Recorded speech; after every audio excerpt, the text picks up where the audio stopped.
This is Real News Media TV, coverage you can trust. Please like, share, subscribe, and hit the notification bell. Select all for daily news updates. Good evening, my Real News Media TV family. Welcome back to the channel for another news update for August 26, 2023.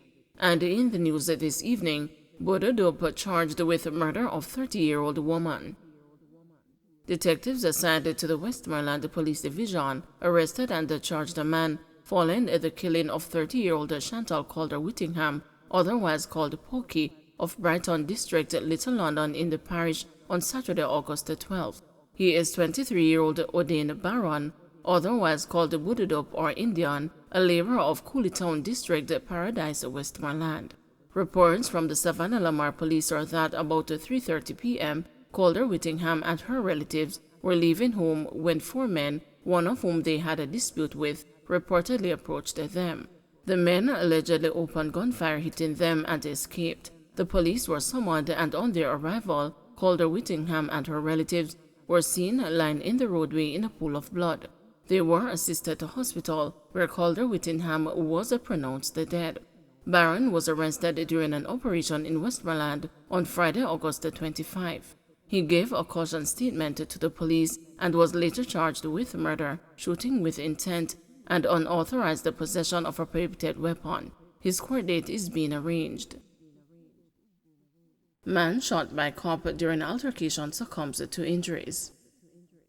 A 47-year-old man who was shot and injured by the police in Spanish Town, St. Catherine on Tuesday succumbed to his injuries on Friday. He has been identified as Conrad Mahabir, a sales representative of Johnson Crescent, St. Jago Heights, St. Catherine. It is reported that following an accident along Brunswick Avenue in Spanish Town on August 22, a police constable in a private car arrived on the scene and told the drivers to clear the roadway. An argument developed between Mahabir and the policeman, who reported that Mahabir threw a cup of soap at him. The policeman alighted from his vehicle and identified himself, and Mahabir reportedly attempted to pull a firearm from his waistband. He was reportedly shot and injured by the policeman.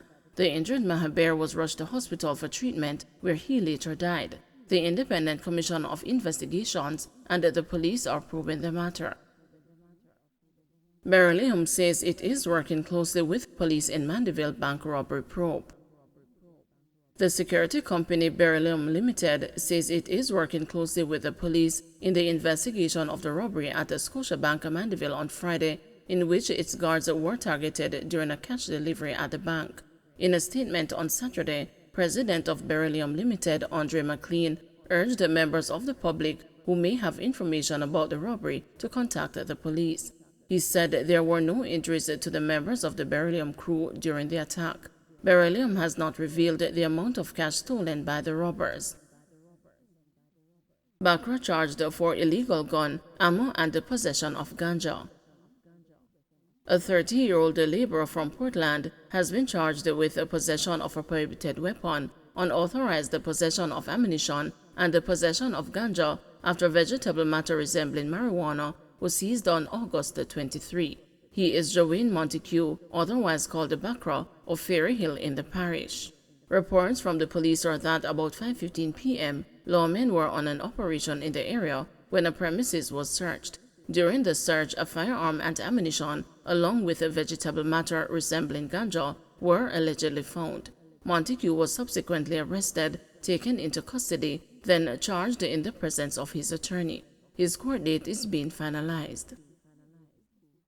Firearm and ammunition seized in Kingston. One black SIG submachine pistol and 34 rounds of ammunition were seized by the police during an operation in Carwena Avenue, Pembroke Hall, Kingston 20 on Saturday. Two men were taken into custody in connection with the seizure. Reports from the Duhaney Park Police are that about 5:45 a.m., lawmen were on a targeted operation when a premises was searched and the firearm and ammunition found. Investigations continue.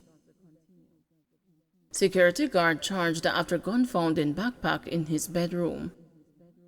A 23-year-old security guard has been charged with possession of a prohibited weapon after a firearm was seized during a targeted raid in Lawrence Tavern, St. Andrew on August the 25. Charged is Roland Scully of Corner Bar in the parish. Reports from the St. Andrew police are that about 9 a.m., a targeted raid was conducted at the home of Scully, during which a .38 revolver was allegedly found in a brown backpack that he had in his bedroom. He was taken into custody and subsequently charged. His court date is being finalized. Security guard said to be prime suspect in Mandeville Bank robbery. A guard attached to Beryllium Security Company has been cited as the prime suspect in Friday evening's robbery at a Bank of Nova Scotia on Caledonia Road in Manchester. The guard is said to have been part of the drop-off team during the daring attack, which saw 6 people reportedly shot and wounded. The police high command says 5 persons are being questioned in connection with the heist. 2 are said to be employees of the bank, while the others are attached to the courier company. According to investigators, one of the alleged gunmen has been identified as a former security guard attached to Beryllium. The getaway car has been recovered by the police. It is reported that about 5 o'clock, security guards employed to Beryllium were transporting 4 bags with money on a trolley when they were attacked by armed men. One of the guards reportedly challenged the men. The guards retreated, and the robbers made off with 2 bags containing an undetermined sum of cash. A policeman who was nearby challenged the men as they made their escape. The police say 6 people turned up at the Mandeville Hospital with what appeared to be gunshot wounds. None of the guards were shot. Fix the surgery problem at the St. Anne's Bay Hospital, Guy urges. Dr. Maurice Guy, opposition spokesperson on health and wellness, is calling for the Health and Wellness Minister, Dr. Christopher Tufton, and the Northeast Regional Health Authority to immediately address the absence of surgeons at the St. Anne's Bay Regional Hospital. Dr. Guy, in a statement on the matter, said surgeries are being diverted to smaller hospitals in the region as all surgeons at St. Anne's Bay are either on leave or not in a position to provide 24-hour care. He said regional and Type B hospitals should not be sending cases to Type C facilities due to a lack of medical staff. Dr. Guy is urging Dr. Tufton to immediately respond to the problem before the situation worsens for the patients, communities in the region, or victims of traffic collisions, which frequently occur in that area. He contends that the situation has serious implications for critical patients who are being transported from St. Anne's Bay to another bay for surgery. Don't forget to like, share, subscribe, and hit the notification bell. Select all for daily news updates.